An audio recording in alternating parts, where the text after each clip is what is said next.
Welcome to Solvetic, your channel to always learn technology easily. Below in the description, you will find useful links we used in this video.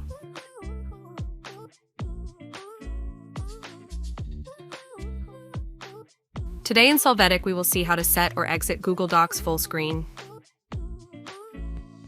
To get started, open Google Docs. After that, from the View menu, click on Full Screen. You can see this mode active. Here, if you wish, press the Escape key to access the menus. To exit this full screen mode, press the F11 key. Hey, remember to subscribe Solvetic channel.